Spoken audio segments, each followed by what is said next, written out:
Olá, crianças, tudo bem com vocês? Hoje teremos uma aula de História, Império Romano do Oriente. E o tema da aula de hoje é sobre Cisma do Oriente e decadência do Império.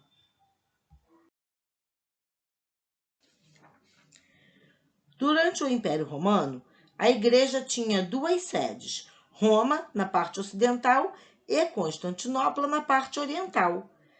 A Igreja do Oriente não concordava com a maioria das determinações de Roma. Por sua vez, o lado ocidental discordava de algumas práticas de Constantinopla, como o cesaropapismo, que subordinava a Igreja ao Estado. As divergências entre o Papa, líder da Igreja do Ocidente, e o Bispo, patriarca da Igreja de Constantinopla, aumentaram ao longo do tempo. Estava em jogo a liderança do mundo cristão.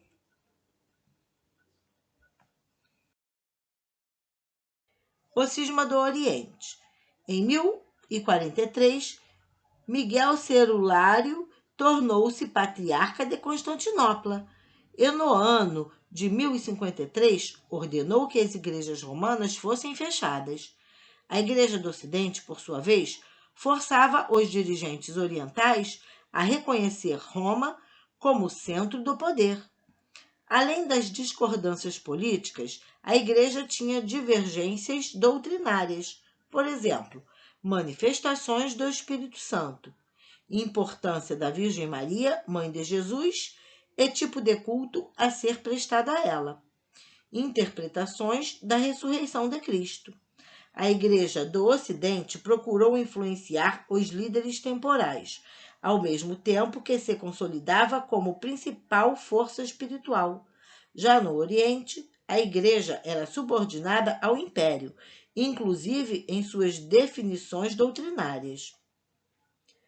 As divergências foram tantas que, em 1054, houve a separação definitiva da Igreja cristã em duas: Igreja Ortodoxa Grega, chefiada pelo Patriarca de Constantinopla, que usava a língua grega nos cultos, e Igreja Católica Romana, chefiada pelo Papa, que usava o latim nas cerimônias religiosas. Essa divisão ficou conhecida como Cisma do Oriente.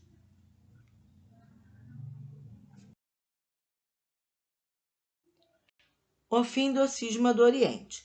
Após o cisma, várias tentativas de reunificação foram realizadas, como os concílios ecumênicos de Lyon, na França, em 1274, e de Florença, na atual Itália, em 1439, mas não foram bem-sucedidas nem retomadas por mais de 5 séculos.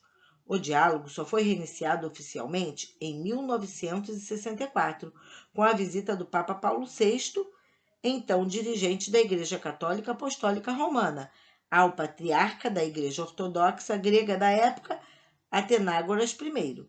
A notícia a seguir trata dessa histórica passagem e de seus desdobramentos.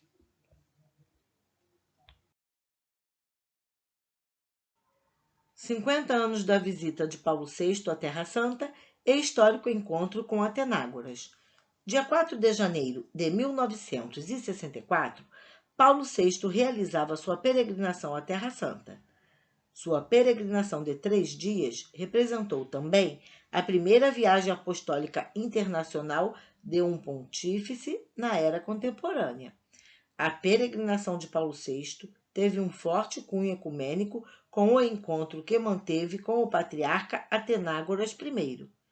Este também foi um encontro histórico para a Igreja Católica. Atenágoras I foi patriarca de Constantinopla por 24 anos. Seu encontro com Paulo VI em Jerusalém foi significativo pela anulação das excomunhões do Grande Cisma do Oriente de 1054.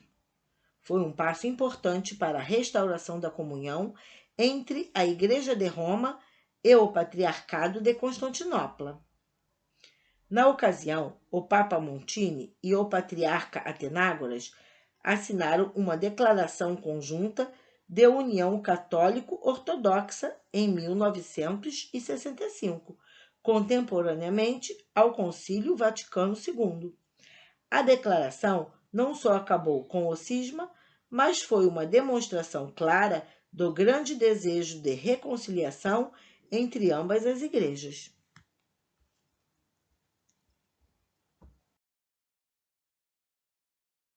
Decadência do Império. Com a morte de Justiniano, iniciou-se o processo de decadência do Império Romano do Oriente. A desordem administrativa e política, a miséria e as disputas com povos vizinhos levaram a essa situação. O processo de decadência não foi contínuo, pois houve alternância entre períodos de prosperidade e de pobreza. Aos poucos, as dimensões do império foram diminuindo. A Península Itálica foi invadida pelos lombardos, e nos Balcãs, os búlgaros realizaram diversas investidas. No governo de Heráclio, entre 610 e 641, ocorreram invasões árabes nas atuais regiões da Síria, da Palestina, da Pérsia e do Egito. O imperador Leão III, que governou de 675 a 741, conseguiu conter a expansão árabe.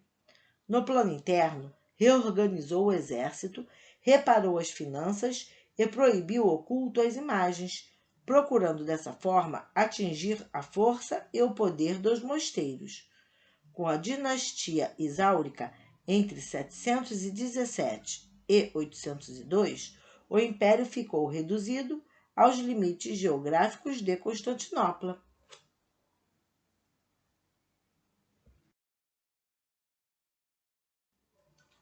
O período de 867 a 1025 representou a mais próspera época da política externa do Império. A dinastia macedônica, iniciada por Basílio I, estendeu as fronteiras do Império até o rio Eufrates. Em 1204, um grupo de cristãos saídos da Europa Ocidental, que originalmente iam a Jerusalém lutar contra os muçulmanos, decidiu ir a Constantinopla. Ao entrarem na cidade, massacraram e saquearam a população, além de tomarem o controle da região. Os bizantinos só conseguiram retomar a cidade 60 anos depois. Após esse período, a decadência do império continuou ano a ano, até que, em 1453, ele foi conquistado pelos turcos otomanos, comandados por Maomé II. As guerras civis, a crise rural, o perigo externo, as cruzadas, os antagonismos religiosos entre o Oriente e o Ocidente, o concílio econômico e os sucessivos saques sofridos explicam, em parte, o fim do Império Romano do Oriente.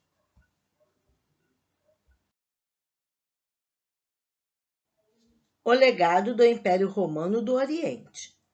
As influências do Império Romano do Oriente podem ser percebidas ainda hoje não apenas no Oriente, mas também no Ocidente e, consequentemente, no Brasil. O conjunto de leis criado durante o governo do imperador Justiniano influenciou o corpo de leis de diversas nações. Até mesmo o processo estabelecido para a criação delas, como a reunião de vários juristas com opiniões distintas, ainda é utilizado. Na política praticada pelos estados atuais, como ajuda de custo para as pessoas de baixa renda, o controle sobre os preços dos alimentos e de bens duráveis, há também a influência do Império Romano do Oriente. Por exemplo, no Império, muitas das pessoas carentes eram empregadas em hortas governamentais e havia hospitais, asilos e orfanatos financiados pelo governo ou por habitantes abastados. Assim como ocorre nos estados hoje, o Estado bizantino controlava os preços de determinados bens, dos salários e dos aluguéis. O Império também detinha o monopólio da cunhagem de moedas, como ocorre atualmente. A moeda bizantina manteve seu valor por 10 séculos, sendo considerada a mais estável da história.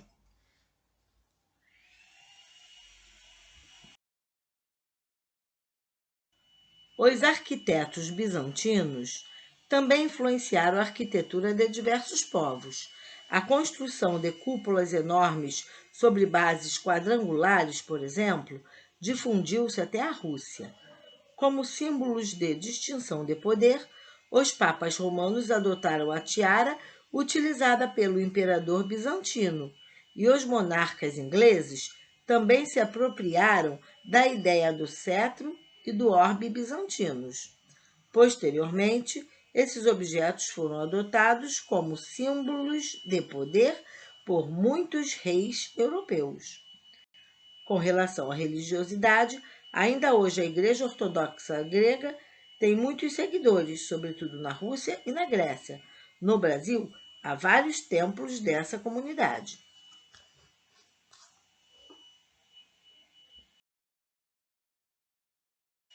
E este foi o recado de hoje sobre cisma do Oriente e decadência do Império. Espero que tenham entendido. Deem um like, se inscrevam em meu canal e até o próximo vídeo.